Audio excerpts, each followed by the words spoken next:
Karoline Leavitt's speech was interrupted by Kamala Harris, but watch what happened next. You're twisting their pain for clout, Kamala Harris cuts in, voice sharper than the silence that follows. Karoline Leavitt doesn't blink. Her voice is even, but steel hides behind it. And you ignored their pain for politics. The moderator shifts awkwardly, half lifting his hand as if he could physically part the heat in the air, but no one is looking at him. All eyes lock on the two women seated across from each other at the long panel table. The nameplates, Vice President Kamala Harris and former congressional candidate Karoline Leavitt, sit like opposing verdicts on a public docket. Karoline turns slightly, her gaze not on Kamala anymore but forward, to the crowd, the camera, the country. I received a letter last month from the mother of a Marine. Her name was Mrs. Atkins. Her son was killed last year overseas. Karoline pauses, but only long enough to feel the breath of the room recede. She said she waited 3 hours in a White House lobby. Not for a ceremony. Not for a parade. Just a moment. A moment where someone in this government looked her in the eye and said her son mattered. Kamala leans in, brows narrowing. Are you accusing my office? I'm saying, Karoline interrupts, she left with a photo. And silence. And grief that no one had the decency to acknowledge. The moderator stammers, let's try to. I'm not done, Karoline says, not loud but undeniable. She isn't grandstanding. She's holding something inside that no one else in the room is willing to touch. Kamala shakes her head with a smile that doesn't reach her eyes. This is the exact kind of political theater that keeps families divided. You use their tragedy to raise your own profile. I met with her. Privately. No press. No cameras. Karoline's voice wavers just slightly now, not from weakness but from weight. She reached out to me, not the other way around. She wrote over a dozen offices. Only mine responded. Kamala scoffs. I'm sure that's a very convenient narrative. She didn't want a narrative, Karoline cuts in again. She wanted dignity. A young man in the audience exhales audibly, somewhere between a gasp and disbelief. And if truth hurts your poll numbers, Karoline continues, finally turning her eyes back to Kamala, then it's not me weaponizing grief. It's you hiding from it. A woman in the second row shifts forward in her seat. A phone rises above a cluster of heads, streaming live. In the corner of the room, the digital counter of a live stream ticks upward, doubling, tripling. Kamala exhales through her nose, slow, controlled. You're very good at delivering emotion, Karoline. That's clear. But policy isn't about feelings. It's about results. That's where we differ, Karoline replies. Because the results you're talking about are folded flags. Unanswered emails. Mothers sitting alone on living room floors with nothing but silence from the people they buried their children for. The moderator speaks again, this time more assertively. Let's pivot to the media's role in. No, someone whispers from the audience. It's not defiant. It's wounded. Let her finish. Karoline doesn't miss a beat. She said the last thing she told her son was that she was proud of him, she says softly now. He told her, tell them to listen. That's all. Tell them to listen. Not clap. Not promise. Just listen. Kamala's face tightens. She opens her mouth but says nothing. The room isn't loud. It's just full. Brimming with a kind of silent verdict that no moderator can redirect. She asked me to read the letter here, Karoline says. But I didn't. I knew what you'd say. That I was manipulating. That I was too young to understand. That her pain was political. But the moment you interrupted me, Vice President Harris, you made one thing very clear. She lets the silence breathe, lets it seep into every crevice of the packed auditorium. You weren't upset that I used her voice. You were upset that her voice wasn't yours to control. There's no applause. No eruption. Just eyes. Dozens of them, some glossy, all fixed. The moderator leans in, finally reclaiming the space with a half-cleared throat. Let's take a brief pause before we return to the panel. Karoline leans back in her seat. Kamala adjusts her mic but doesn't speak. Her hands stay folded on the table, unmoved. In the first row, a military widow holds her phone in both hands. The screen is still recording. She doesn't blink. Somewhere backstage, a press staffer mouths to another, "Did that just happen?" Karoline's team doesn't celebrate. They don't smile. One of them, a young woman no older than 23, wipes her eyes with the edge of her blazer sleeve. And in the digital space beyond the room, beyond the state, a clip begins to circulate. 48 seconds, crisp audio, no edits. It starts mid-sentence. If truth hurts your poll numbers, then it's not me weaponizing grief. It's you hiding from it. The caption under the video reads, "She didn't even raise her voice." And yet the room was never louder. Comment your city if you've ever felt forgotten by powerful people. I emailed every office, the mother had written. Only hers bounced back. Karoline reads it again. She's backstage now. Same outfit. Same calm. But something has changed behind her eyes. The stage lights are dimmed, the applause from earlier never came. Just tension. Echoes. And that single line from the email, bolded in her memory now, rising above the noise. I'm not asking for a headline. I'm asking you to care. She doesn't say it aloud at first. Just stares at the screen. Her hand hovers over the trackpad, uncertain if scrolling down would feel like crossing a line. The staffer beside her shifts nervously. She's young, barely out of college, and still believes that every political move can be calibrated. If you use it now, they'll say it's retaliation. Karoline doesn't answer right away. They'll say you're exploiting the moment, the staffer continues, voice softer. That you're trying to humiliate her. Karoline clicks the screen off. Not out of hesitation, but so she can focus. I didn't bring it up there to shame Kamala, she finally says. I brought it up because no one else will. She breathes through her nose. Slow. Controlled. Then repeats the line to herself, barely louder than a whisper. Only hers bounced back. The staffer offers a weak smile. Maybe let this one cool down. Karoline tilts her head. Why? Because it's already everywhere, the girl says, holding up her phone. A video thumbnail. Karoline versus Kamala. Did the VP cross a line? Another post flashes by. A screenshot. Her quote, word for word, "It's not me weaponizing grief. It's you hiding from it." But it's not the headlines that hold Karoline's attention. It's the comment below one clip. She didn't flinch. That's how you know it was real. She turns back to her laptop. Opens the email again. Reads every line like scripture. I wrote to every office after my son died. Just to ask if it mattered. I didn't want a ceremony. I wanted acknowledgement. I wanted someone in power to say, he mattered. Not on the news. Not on a bumper sticker. Just, between humans. No one wrote back. Except your office. I don't even live in your district. But your intern called me and said you'd seen the letter. That was the first moment I felt like I wasn't just grieving for nothing. I know the world is loud. I know people care about numbers. But I just wanted to know if someone in government still read letters like mine. If someone still feels things. She stops there. It's not the end of the email, but it's enough to make her eyes sting. The staffer walks toward the curtain. You've got CNN in 10. Do you want to cancel? Karoline doesn't look up. Do you think I cared about how this would look when I called her? The staffer hesitates. That's not what I meant. I know, Karoline says gently. But I did what I thought was right. And now they're angry because it was. A knock on the doorframe interrupts the silence. A producer with a clipboard leans in. They're mic'd and waiting. You'll be live in 90 seconds. Karoline stands. Smooths the creases of her jacket. Picks up her phone. And sends a single text. Can I share your letter? Word for word. 3 dots bounce at the bottom of the screen. She watches them like a prayer. Then it comes. Yes, please. They ignored my son's voice. Don't let them ignore mine. Karoline nods once. Her throat tightens. She speaks without turning. Then they can accuse me of caring too loudly. She walks toward the stage.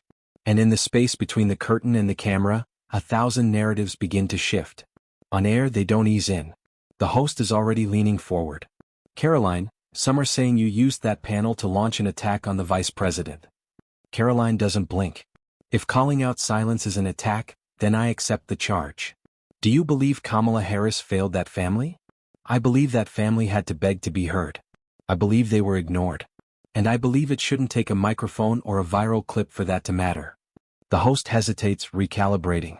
Do you stand by everything you said? I do, Karoline says. Then she pauses.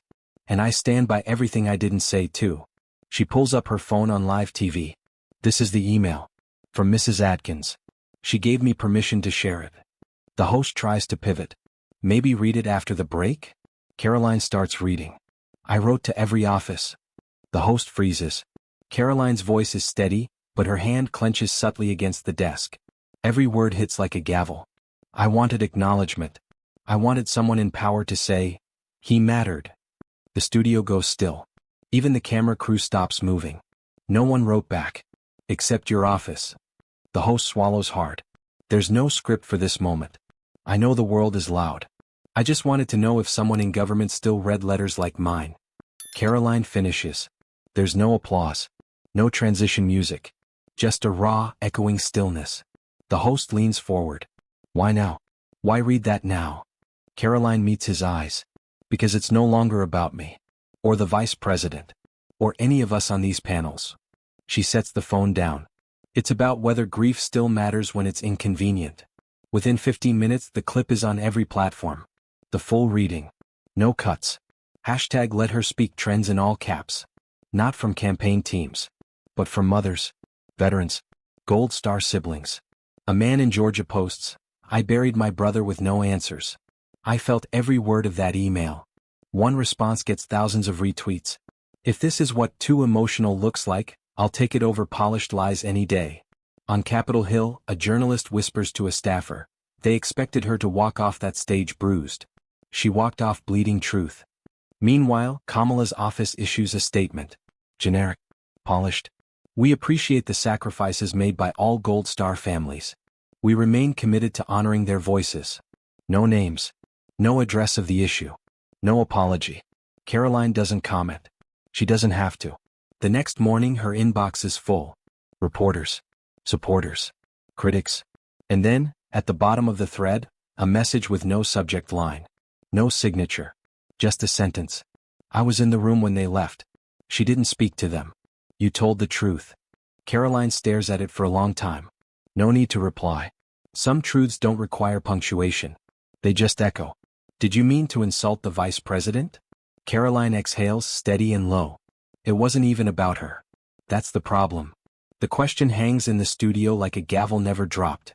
The host, square-jawed, tie just a little too tight, leans forward with the same look that sold outrage for 20 years. But Karoline's eyes don't flinch. It wasn't an insult, she continues. It was an answer.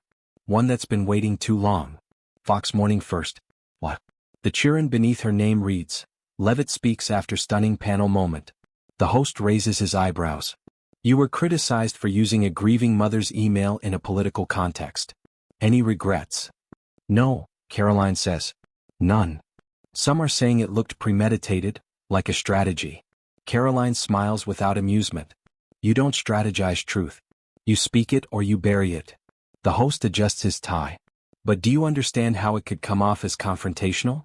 Was it confrontational, she asks, when no one responded to her letter? The pause after that isn't dead air. It's a warning shot.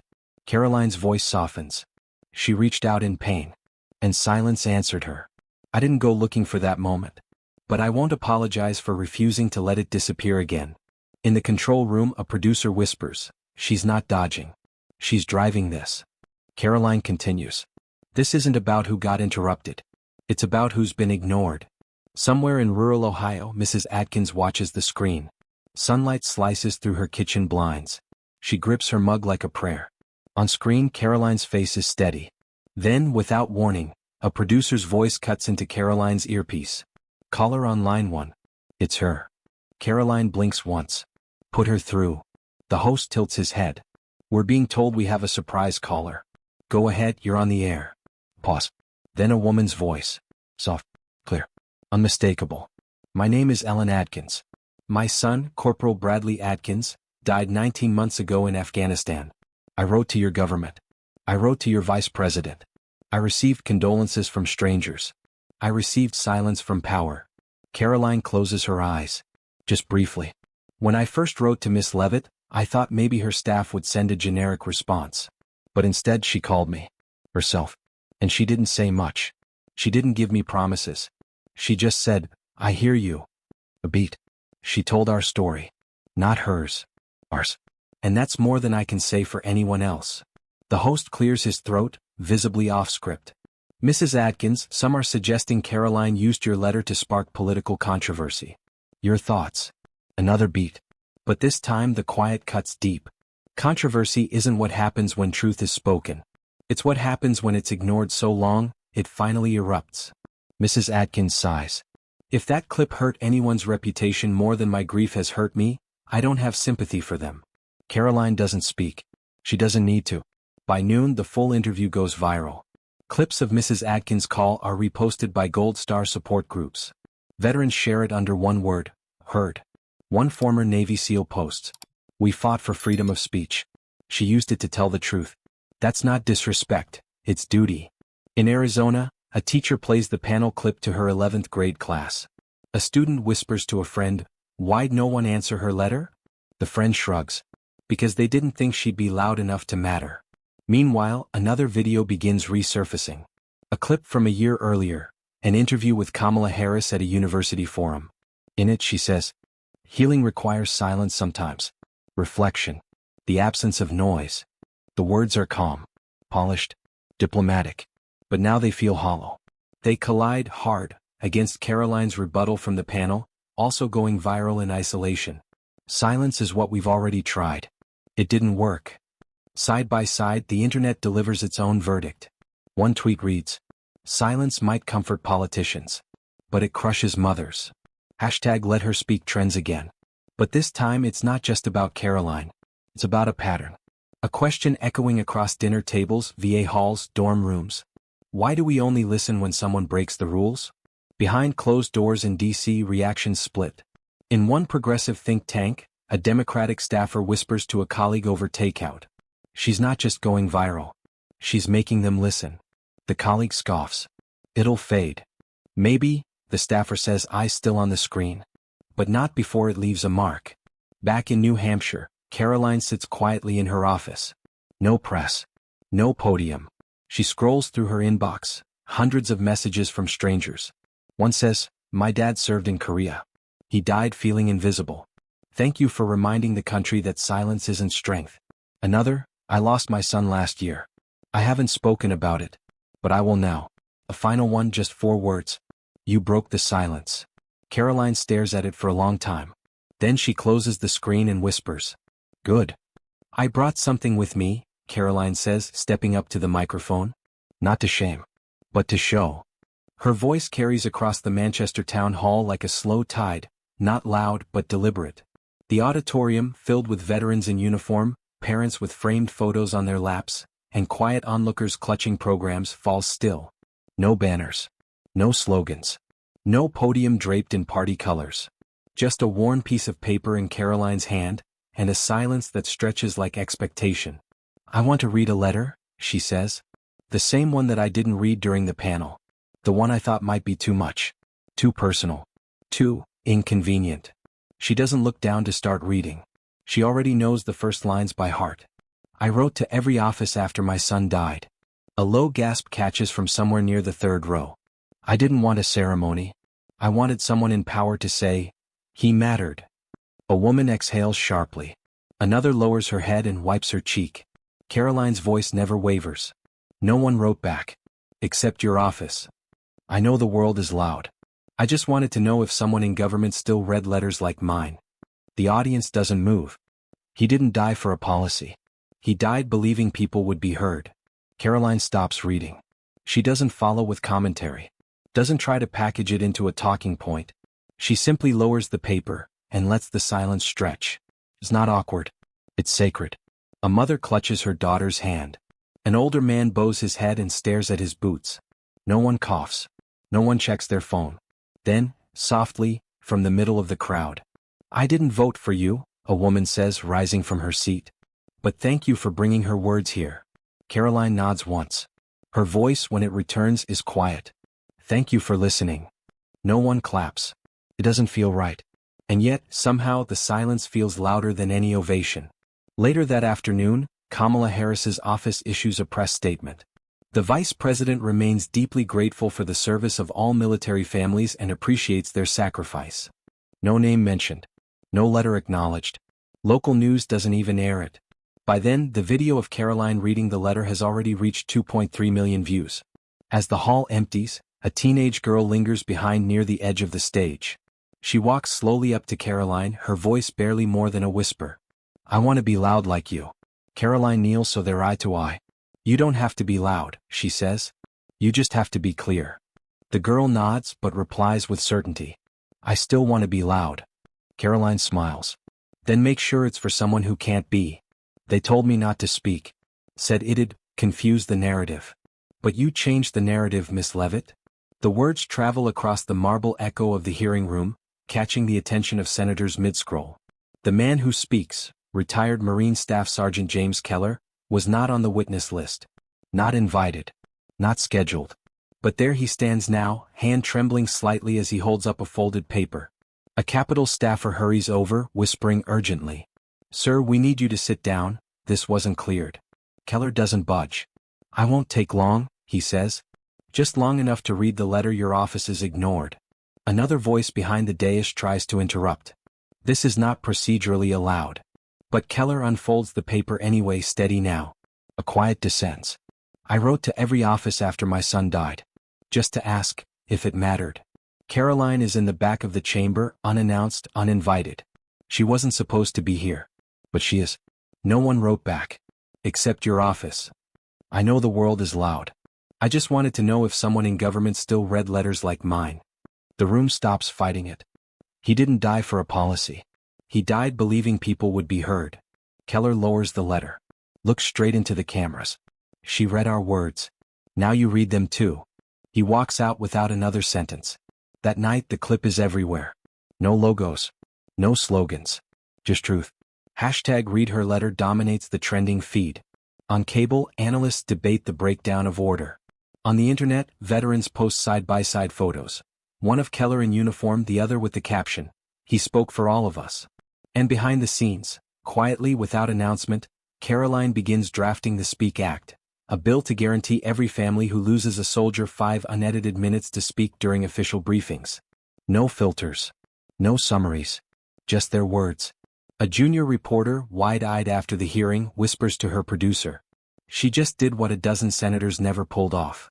If this made you emotional or angry, comment the word enough below. She's here, an aide whispers, leaning close to Kamala Harris as they step into the memorial hall. Kamala pauses. "Who?" she asks, though she already knows. The aide hesitates. Then, "Leavitt." Kamala's jaw tightens. "Why?" She didn't say. She just walked in. 2 weeks have passed since the panel, the letter, the veteran. Since the internet, once split, seemed to agree on one thing. They had heard something true and they weren't going to forget it. The Veterans Memorial in Arlington is formal, sacred, and silent. Flags ripple gently in the breeze. No stage. No cameras. Just rows of folding chairs and too many widows in dark sunglasses. Kamala Harris moves through the crowd with practiced grace, nodding, placing a hand here, offering a word there. But then, on the far edge of the crowd, near a line of wreaths, Karoline Leavitt appears. No staff. No press. Just her. She doesn't approach. She doesn't speak. She simply stands beside a young woman gripping a photo of her brother in uniform. Kamala sees her. And looks away. Later, after the folded flags have been handed out and the ceremony concludes, Kamala walks toward the exit, flanked by aides. Her expression is composed, unreadable. A woman steps forward from the crowd. Mid-40s, hair pinned up, white gloves trembling slightly. Kamala reaches out automatically, another handshake, another thank you.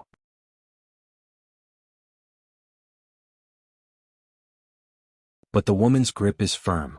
Her voice soft. "I didn't get a reply from you. But Karoline did." Kamala stiffens. She starts to speak, then stops. "It was never personal," she says finally. The woman doesn't blink. "It was never political." The silence between them is microscopic and massive. Neither woman raises her voice. But in the space between what's said and what isn't, the weight of 100 unanswered letters lands hard. Kamala releases the handshake. Nods once. Moves on. She doesn't turn back. But someone else is still recording. The clip goes viral within an hour. Not because it's loud, but because it's quiet. There are no slogans. No arguments. Just 2 sentences. "I didn't get a reply from you. But Karoline did. It was never personal. It was never political." Karoline stays after everyone leaves. Helps an elderly woman walk to her car. Says nothing when a reporter calls her name from across the lot. Inside her car, on the passenger seat, rests a folded flag. No headlines. No photo op. Just a promise kept. She drives away alone. And America watches in stillness. You didn't answer her. You interrupted her. The auditorium quiets instantly. Kamala Harris looks up from her chair at the front of the Youth Summit stage. The lights above her dim slightly, but the glare from the cameras, streaming live, makes everything feel hot and exposed. The voice came from the audience. A teenage girl. No script. No microphone. Just truth, tossed forward like a stone in still water. Kamala blinks. Her smile freezes. She adjusts her posture. I appreciate your passion. But context matters. The girl doesn't back down. The context was a grieving mother. And the letter she wrote. Gasps ripple. A few scattered claps. Then silence again. Kamala starts to respond, then closes her mouth. This time she chooses not to fight it. Clips of Karoline's original speech, and the interruption, have taken on a life of their own. They're no longer just viral videos. They're curriculum. In a civics classroom in Indiana, 2 rows of high school juniors lean forward as the video plays. Their teacher, Mr. Hale, pauses the clip. On screen, Karoline's voice echoes again. If truth hurts your poll numbers, then it's not me weaponizing grief. It's you hiding from it. He turns to the class. Okay, what just happened here? One student raises his hand. That was courage. Another shakes her head. That was control. She never even raised her voice. A third murmurs, it's wild that no one expected her to actually say something. Mr. Hale nods. Let's talk about narrative. How often is the loudest person the most accurate? The class is quiet again. On a popular podcast, the host leans into his mic. Whether you like her politics or not, Karoline Leavitt made a vice president flinch. And she didn't even raise her voice. His co-host adds, and she didn't go on a media tour after. She let the silence carry it. The first host replies, that's why it worked. The video keeps replaying because it doesn't feel like spin. It feels like something that should have happened a long time ago. Meanwhile, in DC, the Speak Act gains traction. At first, it's dismissed as symbolic. Then veterans groups start endorsing it. Then it picks up bipartisan co-sponsors. Not because anyone's trying to score points, but because not signing on is starting to look like willful deafness. A senator from Montana says in a press conference, I may not agree with everything Karoline Leavitt stands for. But this bill isn't about politics. It's about decency. Veterans stand behind him. No words. Just presence. In a small classroom in Concord, New Hampshire, Karoline sits cross-legged in a circle of 5th graders. No cameras. No prep. A boy raises his hand. What made you not back down? Karoline's voice is quiet, deliberate. A mother buried her son and still spoke. I only had to speak. Another girl asks, do you think people listen because you were loud? Karoline smiles. They listen because I didn't back away from the quiet. Later that evening, as the sun sets over the state capitol, Karoline sits at her desk alone. A notification pings on her laptop. It's an email.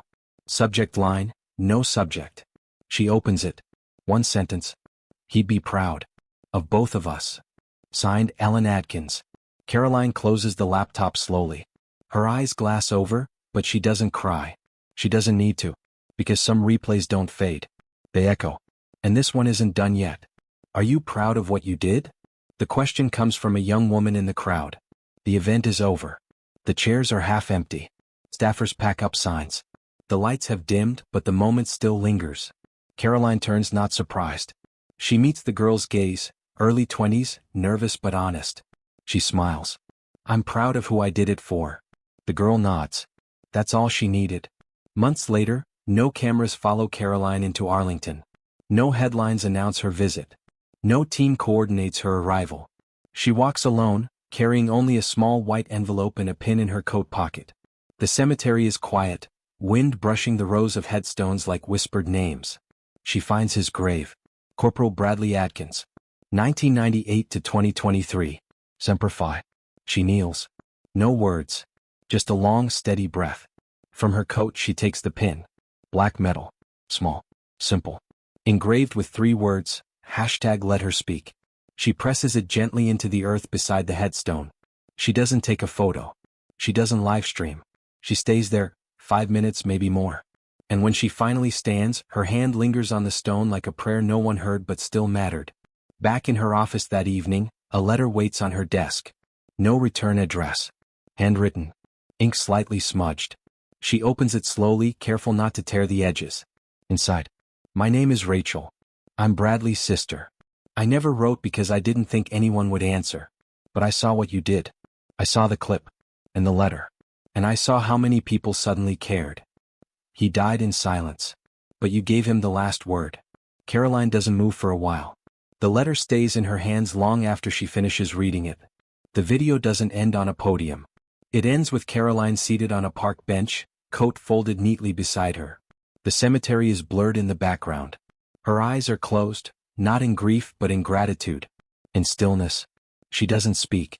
She doesn't need to. A single sentence appears on screen. Some legacies aren't loud. They're just the ones we listen to when everything else fades. If you believe the truth still matters in power, subscribe and drop your opinion in the comments.